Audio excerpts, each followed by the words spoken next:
మన ప్రభువును రక్షకుడైన యేసుక్రీస్తు అతి శ్రేష్టమైన నామాన్ని బట్టి అనుదిన దైవ కృపా కార్యక్రమం ద్వారా ఈ దినాన దేవుని మాటలు వింటున్న దేవుని బిడ్డలు ఆత్మీయులైన మీ అందరికీ హృదయపూర్వక వందనాలు తెలియపరుస్తూ ఉన్నాం. ఈ దినం ఈ మాటలు వింటున్న మీకు ఆయన ఉన్నతమైన కృప సమృద్ధిగా తోడయుండునుగాక.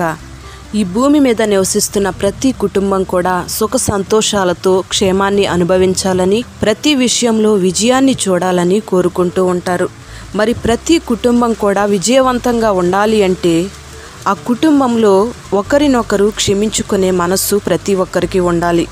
ఒక కుటుంబంలో భార్య, భర్త, పిల్లలు ఉండడం మనకు తెలిసిన విషయమే. అయితే పరిశుద్ధ గ్రంథంలో భార్యాభర్తలు ఏక శరీరమై ఉంటారు అని వాక్యం తేటగా తెలియపరుస్తుంది. ఆత్మీయ జీవితం అంటే కూడా ఒక వ్యక్తి దేవునితో ఏకమై ఉండడమే. ఈ రెండు విషయాలలో కూడా ఏకము అనే పదాన్ని మనం గమనిస్తూ ఉన్నాం. ఆత్మీయ జీవితంలో దేవునితో కలిసి ఉండడం ఎంత అవసరమో అలాగే ఈ భూమి మీద కూడా కుటుంబంతో కలిసి జీవించడం అనేది అంతే అవసరమైంది. మరి మనమున్న ఈ కాలంలో అనేక మంది భార్యాభర్తల మధ్యలో అసమాధాన పరిస్థితులు రావడం మనం గమనిస్తూ ఉన్నాం. ఇలా అసమాధాన పరిస్థితులు రావడానికి గల ముఖ్య కారణం ఏమిటంటే ఒకరినొకరు క్షమించుకునే మనసు లేకపోవడమే.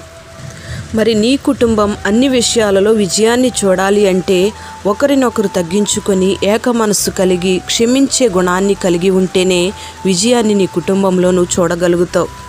మత్తయి సువార్త 6వ అధ్యాయం 14వ వాక్యంలో మనుష్యుల అపరాధములను మీరు క్షమించిన ఎడల మీ పరలోకపు తండ్రియు మీ అపరాధములను క్షమించును, మీరు మనుష్యుల అపరాధములను క్షమింపకపోయిన ఎడల మీ తండ్రియు మీ అపరాధములను క్షమింపడు అని ఈ వాక్య భాగంలో రాయబడి ఉంది. ప్రియమైన దేవుని బిడ్డలారా, మనుషులంగా మనమందరము కూడా అనేక సార్లు అనేక అపరాధాలను చేస్తూ ఉంటాం, అనేకమైన పొరపాట్లను చేస్తూ ఉంటాం. అప్పుడు నేను చేసిన పొరపాట్లన్నిటినీ, అపరాధాలన్నిటినీ దేవుడు క్షమిస్తే బాగుండు అని దేవునికి ప్రార్థన చేస్తూ ఉంటారు. మరి నువ్వు చేసిన అపరాధాలన్నిటినీ దేవుడు క్షమించాలి అంటే నీ ఎడల అపరాధం చేసిన వారిని కూడా నువ్వు అలాగే క్షమించాలి అని వాక్యం తేటగా తెలియపరుస్తూ ఉంది. మనుషులంగా దేవుని యొద్ద క్షమాపణ కోరుకుంటున్నాం, కానీ మన ఎడల ఎవరైనా అపరాధాలు చేస్తే వాళ్ళను క్షమించే మనసు ఈ దినాన మనిషికి ఉండటం లేదు. ప్రియ దేవుని బిడ్డలారా, దేవుడు చెప్పిన ఈ మాటను భార్యాభర్తలుగా ప్రతి ఒక్కరూ కుటుంబంలో గుర్తుపెట్టుకొని జీవించాలి. ఏ సమస్య వచ్చినా ఒకరినొకరు క్షమించుకునే మనస్సు ఉండాలి. అప్పుడే కుటుంబంలో ధైర్యంగా కొనసాగించబడగలుగుతారు. భార్యాభర్తలుగా ఎవరైనా ఒకరు పొరపాటు చేసినప్పుడు వాళ్ళను క్షమిస్తేనే మీలో ఒక ధైర్యం కలుగుతుంది. నేను నా భార్యను క్షమించాను, నేను నా భర్తను క్షమించాను, అందుకే దేవుడు కూడా నన్ను క్షమిస్తాడు అని నిశ్చయంగా నేను పరలోక రాజ్యానికి వెళతాను అని ఒక నమ్మకాన్ని కలిగి ఉంటారు. ప్రియ దేవుని బిడ్డలారా, ఈ దినాన మనిషి యొక్క స్వభావం ఏమిటంటే చాలా కుటుంబాల్లో మనం గమనిస్తే నా ప్రాణం పోయినా పర్వాలేదు కానీ నేను మాత్రం ఆ వ్యక్తిని క్షమించను అని మొండిగా మాట్లాడుతూ ఉంటారు. మరి నీ కుటుంబంలో వస్తున్న కష్టాలకు, నష్టాలకు, అసమాధాన పరిస్థితులకు నీ కుటుంబంలో విజయాన్ని చూడలేకపోవడానికి గల కారణం నీలో క్షమించే మనసు లేదనే నువ్వు గుర్తుపట్టాలి. ప్రియ దేవుని బిడ్డలారా, ఈ దినాలలో అనేక మందికి ఒకరినొకరు గౌరవించుకునే మనసు ఉండటం లేదు. ఎదుటి వారి హృదయాలను మాటలతో గాయపరిచి వాళ్లను బాధపరుస్తూ ఉన్నారు. వాళ్ళు చేస్తున్న అపరాధాలను బట్టి క్షమించలేకపోతూ ఉన్నారు.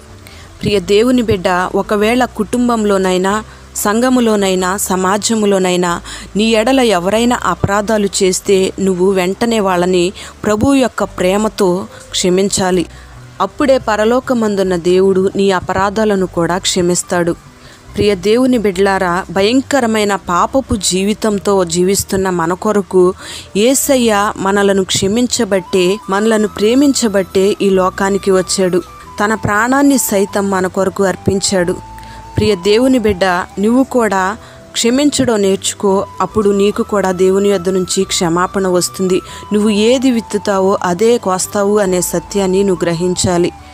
నేను ఎవరిని క్షమించను, నేను ఇలాగే ఉంటాను అని మొండుపట్టుగా నువ్వు ఉన్నట్టయితే నీకు దేవుడు రేపటి దినాన అదే తీర్పు తీరుస్తాడు. నిన్ను క్షమించడు అనే సత్యాన్ని నువ్వు గ్రహించుకోవాలి. నువ్వు ఇతరులను క్షమించగలిగితే నీ హృదయం అంతా కూడా సమాధానంతో, ప్రేమతో నింపబడి ఉంటుంది. నీ హృదయం నెమ్మదిగా ఉంటుంది.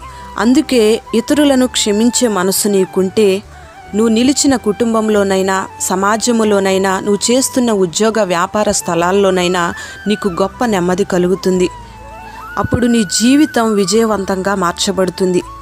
ప్రియ దేవుని బిడ్డ, నీ కుటుంబంలో విజయాన్ని చూడాలన్నా, నీ హృదయంలో నెమ్మదిని చూడాలన్నా, నువ్వు నిలిచి ఉన్న ఏ స్థలంలోనైనా నువ్వు సమాధానాన్ని అనుభవించాలన్నా నీలో క్షమించే గుణం నిశ్చయంగా ఉండాలి.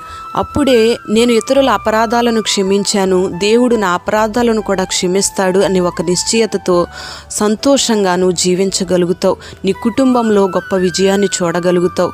మరి ఆ రీతిగా క్షమించే మనస్సును దేవుడు ఈ దినాన నీకు అనుగ్రహించునుగాక. ప్రార్థన. పరిశుద్ధుడైన తండ్రి, ప్రేమ కలిగిన దేవా, నీకు స్తోత్రం చెల్లిస్తూ ఉన్నాం. ఈ దినం ఈ మాటలు విన్న నీ బిడ్డల్ని మీరు పేరు పేరున ఆశీర్వదించండి. కుటుంబాలుగా కట్టబడిన నీ బిడ్డలు ఏ స్థితిలో నిలిచి ఉన్నా బిడ్డల కుటుంబాలలో సమాధానాన్ని చూడడానికి మీరు కృప చూపండి. సమాధానకరమైన మనస్సుని మీరు దయచేయండి. భార్యాభర్తల మధ్యలో ఏక మనస్సుని మీరు కలుగు చేయండి. బిడ్డలందరి జీవితంలో సమాధానాన్ని మీరు స్థిరపరచండి. ఒకరినొకరు క్షమించుకునే మనస్సును, ఒకరికొకరు లోబడే మనస్సును, ప్రేమను మీరు స్థిరపరచి గొప్ప నెమ్మదిని హృదయాలకు, కుటుంబాలకు, నీ బిడ్డలు నిలిచి ఉన్న ప్రాంతాలలో మీరు దయచేయమని ప్రార్థన చేస్తూ ఉన్నాం. బిడ్డల హృదయాలను స్థిరపరచి మీరు ఆశీర్వదించి సమాధానంతో కట్టి గొప్ప నెమ్మదిని కలుగు చేయమని మహిమ నీకే చెల్లిస్తూ యేసు పేరట వేడుచూ ఉన్నాము తండ్రి. ఆమేన్.